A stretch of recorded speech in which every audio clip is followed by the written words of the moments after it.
Assalamu alaikum everybody. I hope everybody is well. Very excited for today's lecture. This is my specialty. This is where मुझे I have absolutely no doubt कि इस video lecture के बाद paper pattern paper कैसे करते हैं and all उस पर आपको कोई प्रॉब्लम नहीं आएगी, कोई टेंशन की बात नहीं होगी। स्पेसिफिकली मैंने इसको ऐसे रखा है कि I like to break down the exam in according to the IRAC method. तो आईरैक मेथड होता है introduction, rules, application and then conclusion. तो मैंने आपके लिए ये किया हुआ है कि इसके अंदर ही मैंने काफ़ी ही डिटेल्ड आपको ब्रेकडाउन्स भी दिए हुए for each and every single question. And this is from the October November 2025 examination. So this is the very latest examination जो पिछली दफ़ा आपका एग्ज़ाम हुआ था। सो this is for that November 2025, and this is going to be probably the most important lecture of my A level law lecture series. Acha ji, so I'll just start it off. Before that, I would recommend you guys watch the paper breakdown lecture. That's the first lecture on this channel. उसके अंदर मैंने पूरा paper one को break down किया हुआ है कि कौन से सवाल करने हैं, how do you need to go about your study. So I would require you guys to first watch that and then you come here, तो आपको ईजी समझ आ जाएगी कि मैं क्या कहना चाह रहा हूँ। तो उसमें टिप्स एंड ट्रिक्स भी हैं, कौन से चैप्टर करने चाहिए, सिलेक्टिव स्टडी कैसे होगी, so and so forth. So do watch that lecture and then you can come back here for more detail break down. तो सबसे पहले आपको ये समझने की ज़रूरत है कि जो पहले 5 क्वेश्चंस होते हैं वो शॉर्ट क्वेश्चंस होते हैं एंड ये मैंडेटरी होते हैं, 5 के 5 आपको करने होते हैं। तो ये शॉर्ट होते हैं, इनके ऊपर इतना you don't have to write essays. Whereas जो second part of the paper है आफ्टर योर क्वेश्चन 5, तो क्वेश्चन 6, 7, 8 इसमें आपने कोई 2 करने हैं। So all 5 are mandatory and then after that question 5, 6, 7 and 8 में आपने 2 करने हैं। So you have a choice of 2 out of 3। अब let's start it off. Question number one. So these are the short questions. Identify one qualification required to become a judge in the Supreme Court. Now there are multiple qualifications required to become a judge of the Supreme Court. तो सबसे पहले what is the single valid qualification for appointment, ये issue number 1 है जो आपको question बता रहा है। अब इसके आंसर क्या है, रूल्स क्या हैं। Must have held high judicial office for at least 2 years, तो 2 साल तक वो अपने सुप्रीम कोर्ट में या अपने सुप्रीम कोर्ट के जज के बनने के लिए वो अपने जो पिछले ऑफिस था which is the high court और द कोर्ट ऑफ अपील, उससे उस पे वो क्वालिफाई रहे फॉर एटलीस्ट 2 ईयर्स। और must have a barrister been a barrister और solicitor with the supreme court qualification and 15 years experience. तो ये 2 हैं। अब इसमें आपने क्या करना है, you just state one. So you will say now here's the trick. So here what you will say is 15 years supreme court qualification, held high judicial office, या ये लिख दें, या कहीं बैरिस्टर है या कहीं सोलिसिटर है, 15 ईयर्स। अब इसमें से आप इन दोनों में से कोई एक पिक कर लें और आप लिख लें। So how would I answer this, that's the key now. How would I answer, a person must have held judicial office for at least 2 years, for example as a lord justice of appeal। so justice court of appeal का वो जज था। This is my way of answering this. Question number 2. Identify 2 types of delegated legislation. Very simple. Delegated legislation का आप जाके lecture देख लें, उसमें मैंने इनके ऊपर बड़ी डिटेल से बात की हुई है, so you will understand better. But there are 3 main types of delegated legislation, उसमें से आप कोई 2 भी स्टेट कर लें। Order in council, statutory instruments। Just so identify 2 types कह रहा है, he's not asking you to discuss what it is, so first understand the word identify। identify का मतलब है कि सिर्फ आपने उसको mention करना है, बताना है कि ये 2 types हैं। so how would I answer this, 2 types are statutory instruments and bylaws, as simple as that। Question number 3. People would go on here and say कि there are 2 types, the first type is statutory instrument, or statutory instrument होता है which is made by the government ministers under an act of parliament, most common forms, etc etc। Whereas I would keep it very simple, just say 2 types are statutory instrument and bylaws, क्योंकि उसने कहा सिर्फ identify करो, उसने ये नहीं कहा कि discuss the 2 types, ये describe the 2 types। अच्छा जी, question number 3. Describe 2 aspects of parliamentary supremacy। अब इसमें उसने कहा डिस्क्राइब, तो इट मीन्स कि आपने सिर्फ आइडेंटिफाई नहीं करना, थोड़ी सी उसके ऊपर बात भी करनी है। तो पार्लियामेंट्री सुप्रीमेसी के हमारे पास मेन फीचर्स तो ऐसे बहुत हैं, बहुत एस्पेक्ट्स हैं, but 2 main you can choose from any of these 6 I listed.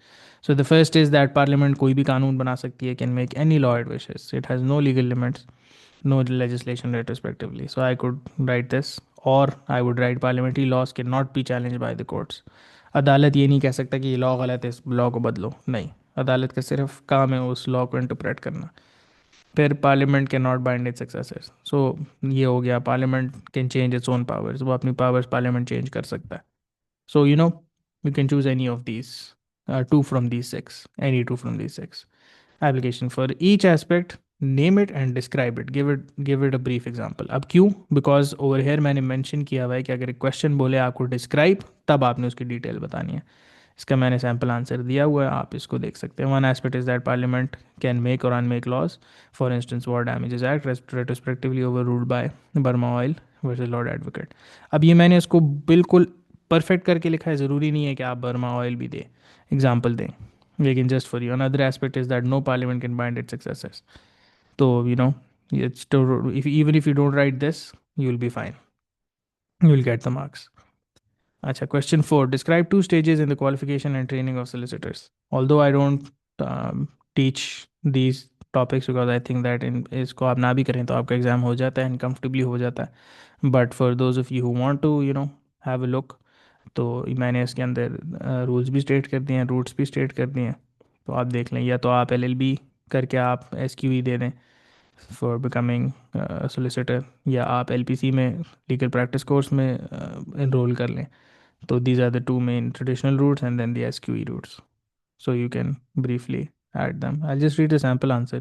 One stage is a legal practice course, so 1 year full time or 2 years part time course covering practical legal skills like conveyancing, litigation, business law. Another stage is the training contract, a 2 year period of salaried work experience in a law firm, rotating through at least 3 practice areas. So, bada simple hai, you get full marks for this. अच्छा, discuss the advantages of using a jury in the criminal justice system. So I don't teach this either, तो इसको भी आप देख लें। Jury के बहुत फ़ायदे होते हैं, and you can see my sample answer है, can read it, you can pause the video and just read the. अच्छा, अब कुछ स्टूडेंट मुझे कहेंगे कि सर आपने ये दोनों क्वेश्चंस तो हमें छुड़वा दिए, so what about these two, इन दो क्वेश्चंस के मार्क्स? देखो, you have to look at the bigger picture. If you've been studying, you have about 6-7 months of study, then I would recommend कि आप सारा कोर्स करें, paper section 1 and 2 and section 3, जिसमें हमारे पास जूरी आ जाती है, जिसमें हमें ट्रेनिंग कोर्स आ जाता है। If you don't do this, these are short questions, you can इसको अगर आप ये, even if you lose the marks है, तो I don't think that there is much of an issue, you can still get an A grade, and my students do get A grades from this as well. So it doesn't make practical sense if you have 6 months of time left for you, फिर आप बेशक कर लें। अगर आप, because obviously this course जो मैं आपको बता रहा हूँ, I will help you pass your exams in 14 days, तो उसकी बेसिस के ऊपर अगर आप ये नहीं भी करते तो you will still be able to get these marks. अब इसका ये मतलब नहीं है कि हम ये बिल्कुल नहीं करेंगे। मेरी एक टिप ये याद रखें कि आप अगर इस एरिया को नहीं कर रहे, as in your following the 14 day वाला पैटर्न जो मैं पढ़ाता हूँ, सेक्शन 1 and 2 हम सिर्फ कर रहे हैं, हम 3 नहीं कर रहे जिसमें लीगल पर्सनल आ जाता है, तो इसका ये हरगिज़ मतलब नहीं है कि आपने बस उसको देखना ही नहीं है। आप क्या करें कि आप पिछले 5-7 साल के एग्ज़ाम्स को निकालें और उनके सिर्फ शॉर्ट क्वेश्चंस पढ़ लें। सो जस्ट लाइक ये 5 क्वेश्चन मैंने आपको अभी पढ़ा दिए हैं, ये आप क्वेश्चंस पढ़ेंगे तो आपको ऑटोमेटिकली वो सेंस हो जाएगा कि इसमें क्या लिखना है। So you can get full marks even just by doing the past paper practice. तो what we do is we don't study section 3, लेकिन हम पास पेपर्स के, पिछले 5-7 साल के पास पेपर्स के फर्स्ट 5 क्वेश्चंस लाजमी पढ़ते हैं, समझते हैं और याद करते हैं with my students. So that's how it is. तो अब आ जाते हैं जूरी का। आप ये बेशक इसका sample answer, you can pause the video and look at it. Jury के बहुत फ़ायदे होते हैं वैसे तो, if I just put in word. अब आ जाते हैं जी मेन पार्ट पे। अब मैंने आपको कहा कि आप सेक्शन 3 छोड़ सकते हैं, राइट ना। I explain to you how. Section 6 is about the criminal courts and processes. Question 7 is about ADR। तो ये दोनों मैं पढ़ाता हूँ, सेक्शन 1 and 2 के अंडर है। Question 8 is about binding president. So आप 3 out of 3 क्वेश्चंस कर सकते हैं। सेक्शन 1 और 2 पढ़ के आप तीनों में से कोई दो कर लें। आपको ADR पसंद है, आप ADR कर लें। आपको जो बाइंडिंग प्रेसिडेंट पसंद है, आप बाइंडिंग प्रेसिडेंट कर लें। If you prefer doing criminal courts, you do that. So that's how I से कि आपको सेक्शन 1 की ज़रूरत एज सच नहीं पड़ती। So let's just start it of. Discuss the factors. sorry, question 6A. Discuss the pre-trial processes for summary tribal either way and indictable of criminal offenses. अब इसके ऊपर डिटेल लेक्चर आपने देखना है मेरा क्रिमिनल कोड्स एंड प्रोसेसेस का। वो आपने देख लिया, ये सवाल is a piece of cake, but I just be very quick. तो वो क्या पूछ रहा है आपसे, discuss the pre trial processes for summary triable either way and indictable criminal offences.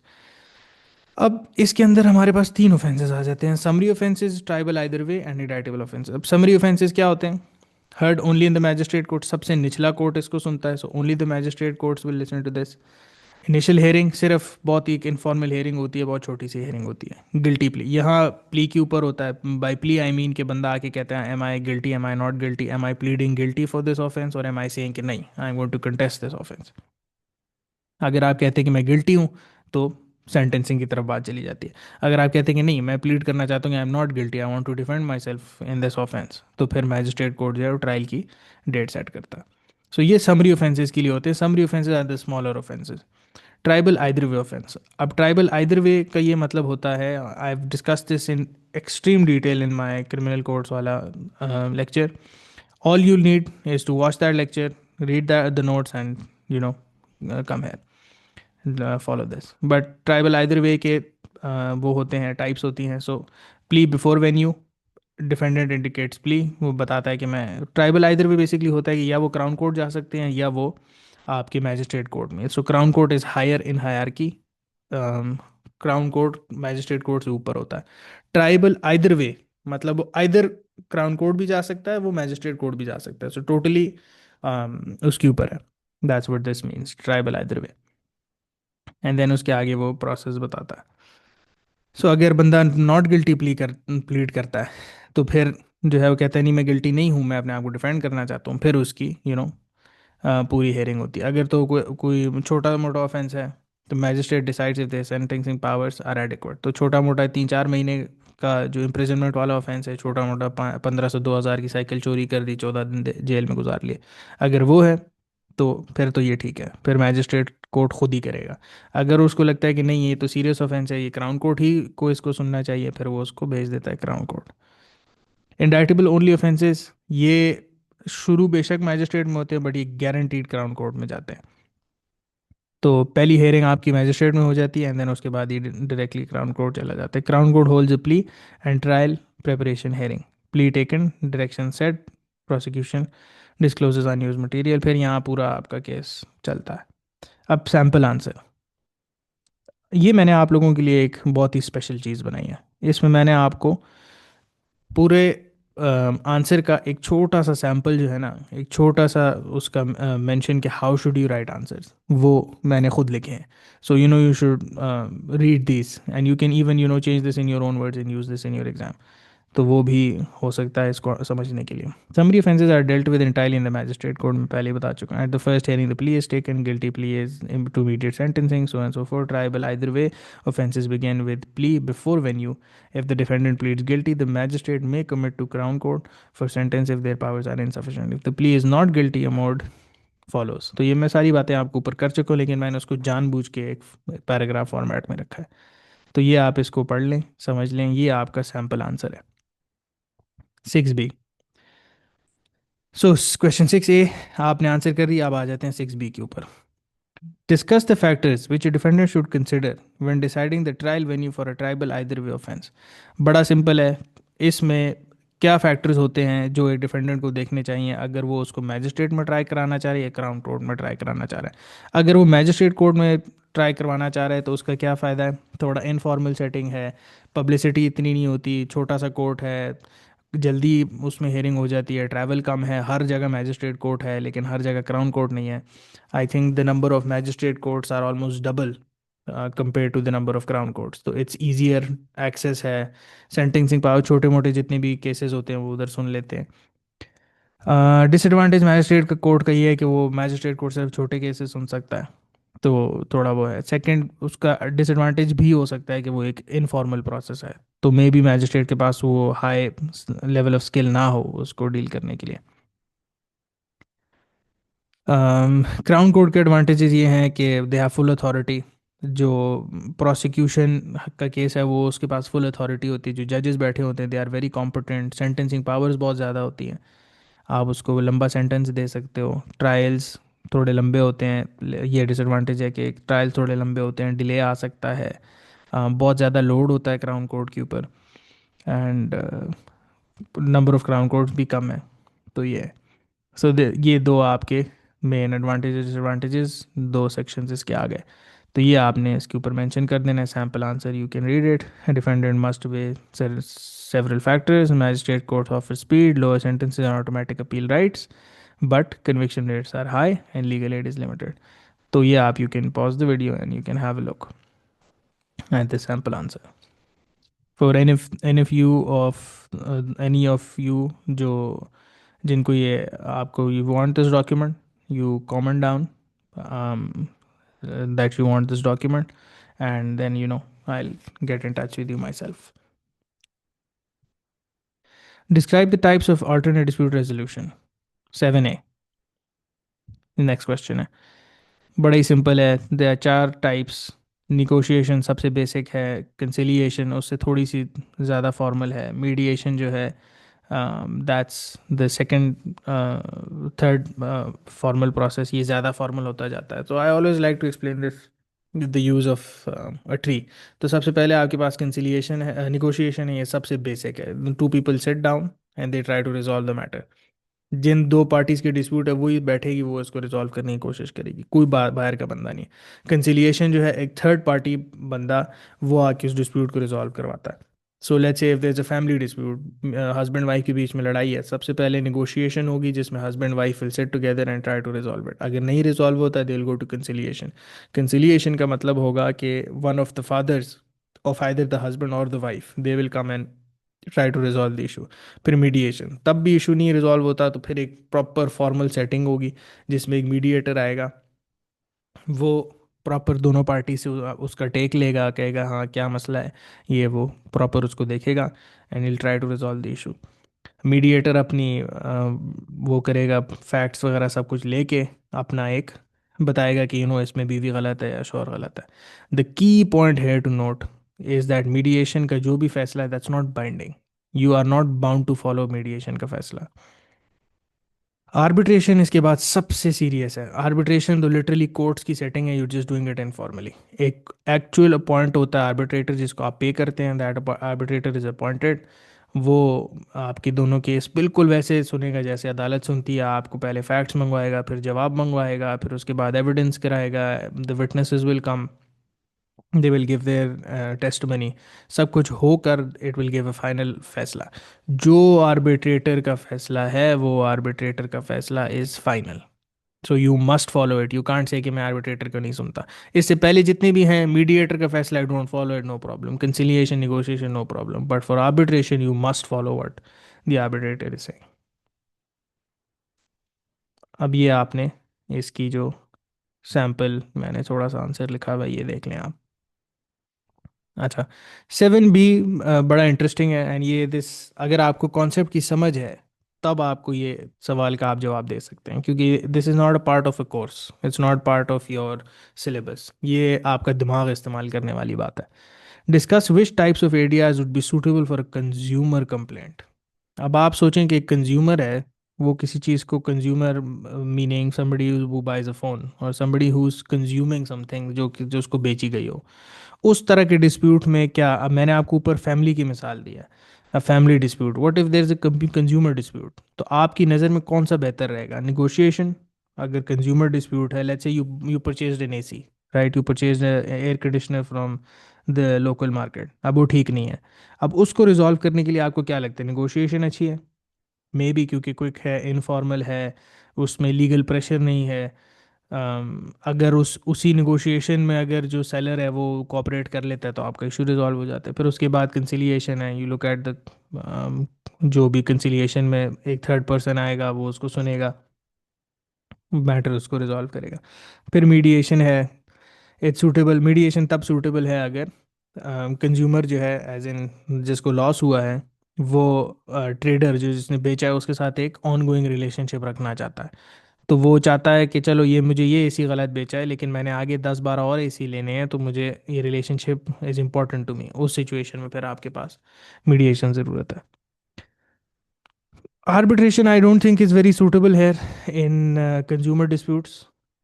But yeah, it can be अगर dispute का level बहुत बड़ा है। So if अगर लाखों करोड़ों की बात है तो फिर arbitration भी लिया जा सकता है। For most consumer complaints, negotiation is the most suitable. It costs nothing and can be done by email or phone. अगर वो fail करता है then you go to conciliation. They are free. Then after that, conciliation अगर fail करती है, go for mediation. Mediation fails, then arbitration is less suitable, as I've already mentioned. But it can be for the higher end disputes. अच्छा, question 8A. Describe the techniques used by the inferior courts to avoid a binding precedent. बड़ा ही simple है, straightforward है। आप judicial precedent का मेरा lecture सुन लें, easiest, this is probably the easiest question of the paper.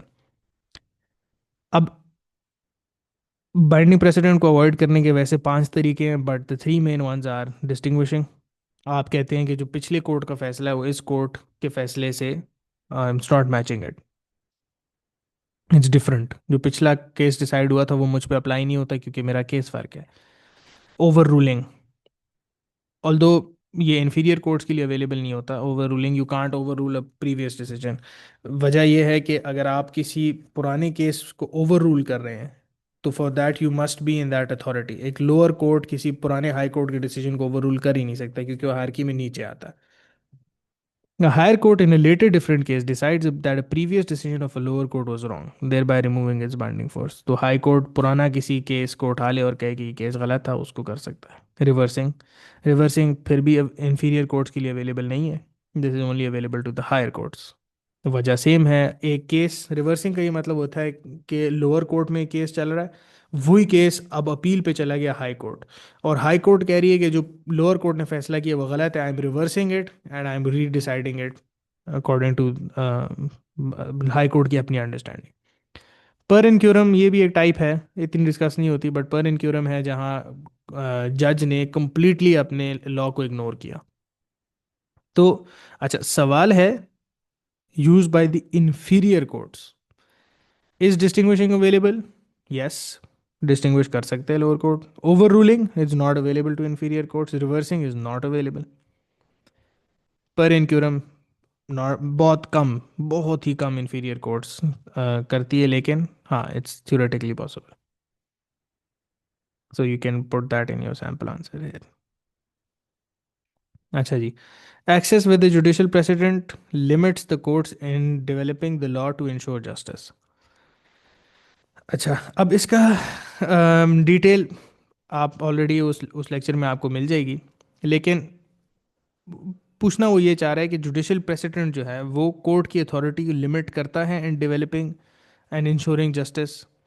इसके ऊपर आपने जुडिशियल प्रेसिडेंट की vertical and horizontal application discuss करनी है। क्या कोर्ट ऑफ अपील अपने पुराने डिसीजन से बाउंड है? That's the question. क्या सुप्रीम कोर्ट अपने पुराने डिसीजन से बाउंड है? थी, बट प्रैक्टिस स्टेटमेंट की वजह से अब उसको अलाउड है to depart. Same thing with court of appeal, पहले it was bound by its own decisions, but after 1944 they have permission to get out of it and not follow this decision. अब application, yes, president can limit development, development रोक सकती है।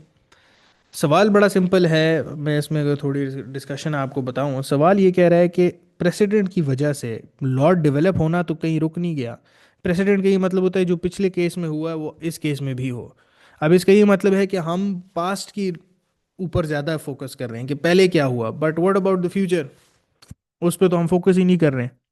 तो वो ये कह रहा है कि प्रेसिडेंट पिछले जो जो कुछ भी हुआ है उस पर फोकस करता है, आगे जो आ रहा है वो जस्टिस की डेवलपमेंट है विद टाइम, वो तो हो ही नहीं रही है। तो that's what the main claim over here is. No precedent, अच्छा, तो पहले आप कह सकते हैं यस प्रेसिडेंट कैन डेवलप, तो आप ये पॉइंट बोलें कि विद प्रोग्रेसिंग टाइम आपको पास में नहीं आगे देखना है, number one. Number two, court of appeal अभी भी अपने पुराने डिसीजन से तकरीबन बाउंड है, although it has its exceptions, 3 exception हैं, लेकिन ज़्यादातर कोर्ट ऑफ अपील अपनी फैसले को पे बाउंड होती है। Same with supreme court, practice statement तो है लेकिन प्रैक्टिस स्टेटमेंट बहुत कम यूज़ होती है। एंड सबसे बड़ी बात जो है, इन्फीरियर कोर्ट्स जो हैं वो तो अपने डिसीजंस को ओवर रूल कर ही नहीं सकते, तो वो तो प्रेसिडेंट में बाउंड है ही। तो ये आप कह सकते हैं कि हाँ, प्रेसिडेंट इन रीजंस की वजह से फ्यूचर डेवलपमेंट को, ग्रोथ को कम कर रहा है। अब इसके काउंटर क्या है? No, precedent does not overly limit development. अब आप ये कह सकते हैं कि नहीं, आप कह सकते हैं कोर्ट ऑफ अपील को एक्सेप्शन मिली हुई है, जब इस्तेमाल करेगी तो कर ले, और उसको जो फ्यूचर का है वो इन माइंड रख के apply the exceptions and don't follow what happened in the past. Same with the practice statement in the supreme court.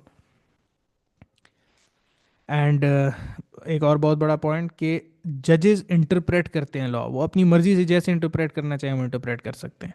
तो एक तो सबसे बड़ी बात ये भी आ गई कि वो इंटरप्रिटेशन पावर उनके पास है। तो the system include sufficient flexibility. बाकी आप ये इसका आंसर देख लें। And yeah so this is our paper one का complete series. Get in touch with me if you want some past paper advice, if you want to get some कुछ advice लेना चाह रहे हैं तो ये मेरा नंबर है, you can get in touch with me on WhatsApp. And yeah, so see you guys in the next one.